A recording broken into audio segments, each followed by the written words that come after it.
안녕하세요. 이번 비디오에서는 지난 비디오에 이어서 자주 묻는 질문 FAQ라는 주제를 가지고 초보자들이 묻는 가장 일반적인 질문에 대한 답을 시각화해 보도록 할게요.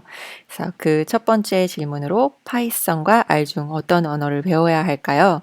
네, 캐글러들은 어떻게 응답해 주셨을까요? 네, 응답자의 대부분이 파이썬을 압도적으로 선호하고 있는 것으로 보여지고 R, 그 다음에 뭐 C, 매트랩, SQL, 자바 이런 순으로 보여지네요. 그리고 현재 이제 하고 있는 일은 어떤 일인지 이제 전문가들이 어떤 언어를 선호하는지 알아보기 위해서 현재 하고 있는 일을 한번 알아보았어요. 데이터 사이언티스트들이 가장 많고요. 그다음에 소프트웨어 디벨로퍼, 엔지니어, 그리고 데이터 애널리스트, 사이언티스트, 리서처, 비즈니스 애널리스트들이 있네요. 현재 하고 있는 일에 대한 전체 응답수는 커런트 잡 타이틀 셀렉트를 한 응답자는 11,830명이고요. 그리고 현재 하고 있는 일에 대한 응답을 해준 사람 중 파이썬과 R을 선택해 준 사람만 다시 모아봤어요. 전체 11,830명 중에서 파이썬과 R을 사용하고 있는 사람은 7,158명이에요. 그래서 그래프로 시각화를 해보면 데이터 사이언티스트들은 R보다 파이썬을 훨씬 선호하고 있고, 그리고 소프트웨어 엔지니어들은 예상대로 파이썬을 더 선호하고 있어요.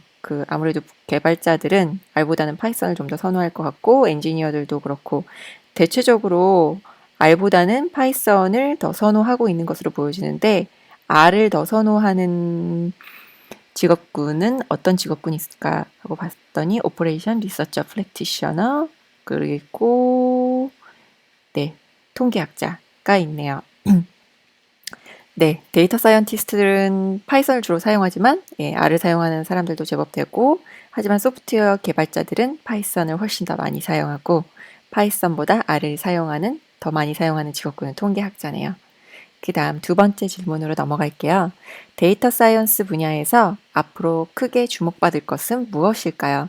네, 관련 분야의 종사자가 아니더라도 뭐 빅데이터라든지 딥러닝, 뉴럴 네트워크 같은 용어에 대해서 많이 화두로 등장을 하고 있어요. 그래서 응답자들이 내년에 가장 흥미로운 기술이 될 것이라 응답한 것들이 무엇일까요? 한번 살펴보겠습니다.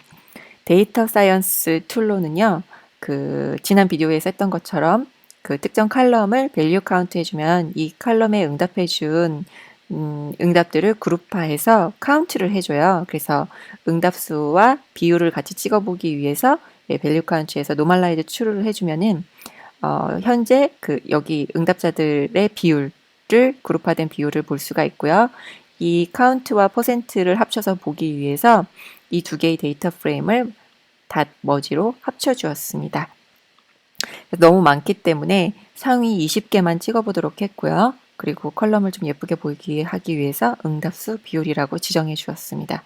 그래서 봤더니 23%의 사람들이 텐서플로우라고 응답을 해주었고요. 그 다음 파이썬, R, 스파크, 하둡, 그 다음에 아마존 머신러닝 이런 순으로 대답을 해주었네요. 응답을 해주었고요. 그리고 이 응답을 시각화해 보았어요. 그랬더니 텐서플로우와 파이썬이 압도적으로 많은 것으로 보여지네요. 네, 그리고 클라우드 같은 경우에는 아마존 ML, GCP, AWS, MS 애저 ML, 그 다음에 IBM 왓슨 순으로 응답되었어요. 데이터 사이언스 메소드라는 응답은 볼 텐데요. 여기서 어떤 메소드를 내년에 선택할지를 밸류 카운트를 상위 15개만 해주고 밸류 카운트 해준 것 중에서 상위 15개만을 찍어 보았어요. 그래서 이 15개의 데이터를 시본의 바플로스로 그려 보았더니 딥러닝이 가장 엄청난 인기를 끌고 것 같고, 그 다음에 뉴럴넷, 그 다음에 시계열 분석, 베이지안, 텍스트 마이닝 등의 내용이 있네요. 그리고 중간쯤에 부스팅하고 백인 같은 앙상블 메소드도 있습니다. 그리고 세 번째, 어디에서 데이터 사이언스를 배워야 할까요? 네, 어디에서 배우는 게 가장 어느 어디에 가장 좋은 컨텐츠가 있을지 저도 궁금한 내용인데요. 네, 시각화 해봤더니 역시 그 밸류 카운츠로 그 상위 15개만 찍어보았어요. NAN인 데이터들은 제외하고 바플롯, 시본의 바플롯으로 그려보았더니 캐글, 그 다음에 온라인 코스, 스택 오버플로우, 그 다음에 유튜브 비디오, 그 다음에 개인 프로젝트를 해보는 것들, 블로그, 그 다음에 책, 이런 순이고요. 캐글이 가장 응답자들 사이에서 가장 인기 있는 학습 플랫폼인데 이 설문조사를 실시한 곳이 캐글이기 때문에 응답이 약간 편향되었을 수도 있을 것 같습니다. 그리고 온라인 코스나 스택 오버플로우, 유튜브 상위 5대 최우수 플랫폼은 의외로 이렇게 학교나 대학보다도 높습니다.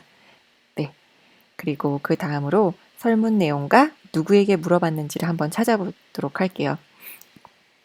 이 러닝 카테고리 어디에서 배우는지 이 러닝 카테고리라는 항목으로 그 질문을 한 내용이 어떤 내용인지 한번 궁금해서 찾아봤어요.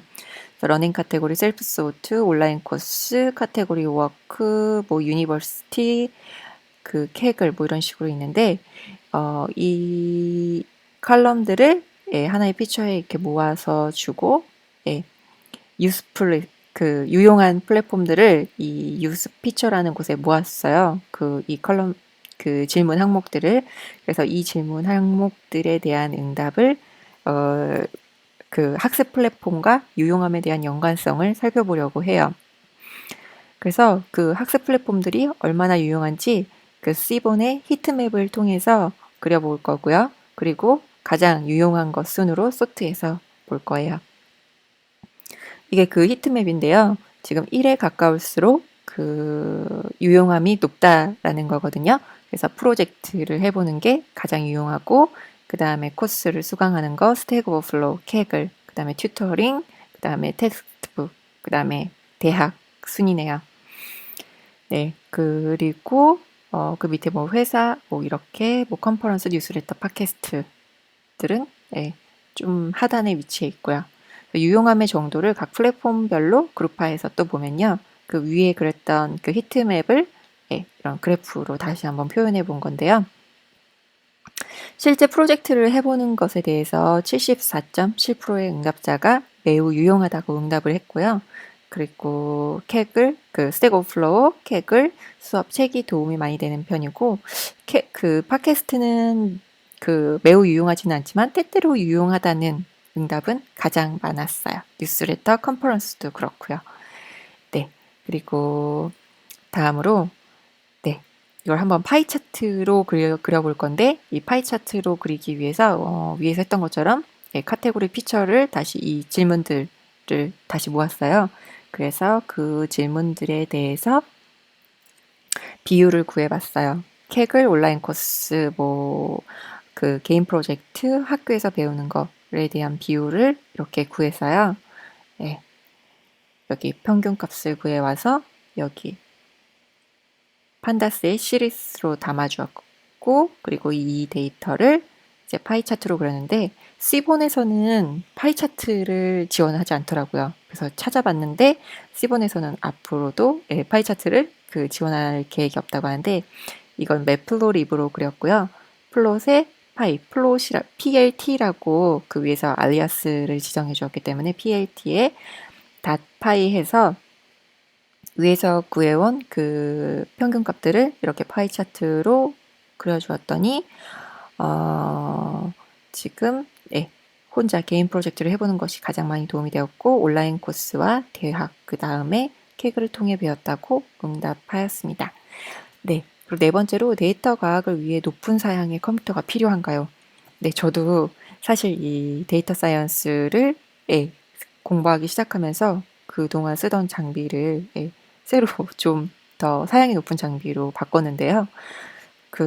어떤 질문을 했는지 일단 그 질문 내용을 자세히 살펴보기 위해서 이 질문 내용을 한번 찍어보도록 할게요. 이 질문이 들어간 그 퀘스천에서 봤더니 이런 하드웨어 퍼스널 프로젝트 셀렉트라는 질문은 지금 현재 학습하고 있는 사람들에게 물어보았네요. 네, 그래서 이것에 대한 응답은 4,206명이 해주었고요. 그리고 이렇게 밸류 카운트로 찍어보았더니 그냥 맥북을 쓰는 응답자들이 가장 많았고, 그리고 랩탑하고 클라우드 서비스를 같이 쓰는 응답자가 그 다음이었고, 그 다음에 게이밍 랩탑을 적절한 그 GPU를 가진 게임용 노트북을 쓰는 사례가 그 다음이었네요. 그리고 5번째, 데이터 사이언스 공부에 얼마나 많은 시간을 사용하는지. 네. 예, 다른 분들은 얼마나 하루에 여기 보면 주당 시간인 것 같은데요. 얼마나 많은 시간을 사용하는지 한번 볼게요. 캐글러들은 과연 얼마나 공부를 많이 하고 있을까요? 네. 타임 스펜드 스터딩이라는 항목으로 찾아봤고요. 그리고 현재 인플로이 스테이터스에 따라서 현재 일을 하고 있느냐 아니냐에 따라서 학습을 할 수 있는 시간을 낼 수 있는 여유가 다를 거기 때문에 좀 나누어서 그 휴에다가 이 변수를 주어서 한번 그래프를 그려봤습니다. 네. 2시간에서 10시간 정도 공부하는 사람들이 많은 편이고, 그 다음에 11시간 이상 학습하는 비율도 꽤 높은 편이에요. 네. 하지만 대부분 응답자들이 풀타임으로 일하고 있기 때문에 한번 나누어서 봤어요. 그래서 이것도 2개를 나란히 그려보기 위해서 칼럼을 2개로 지정을 해줬어요. 그 매플로립에 이렇게 2개의 그래프를 같이 표현하도록 했고요. 그 다음에 C본으로 그렸고 임플로이먼트 스테이터스를 휴 값으로 주었어요. 그래서 보았더니 현재 풀타임으로 일하고 있는 사람들은 2시간에서 10시간 공부하는 사람들이 가장 많고 현재 일을 하고 있지 않지만 직업을 찾고 있는 사람들은 구직자들은 2시간에서 10시간 공부하는 사람들도 많지만 11시간 이상 공부하는 사람들도 제법 됩니다. 네, 여기까지 5번째 FAQ 항목까지 살펴보았고요. 그 6번째 FAQ 항목부터는 다음 비디오에서 이어서 보도록 하겠습니다. 네, 감사합니다.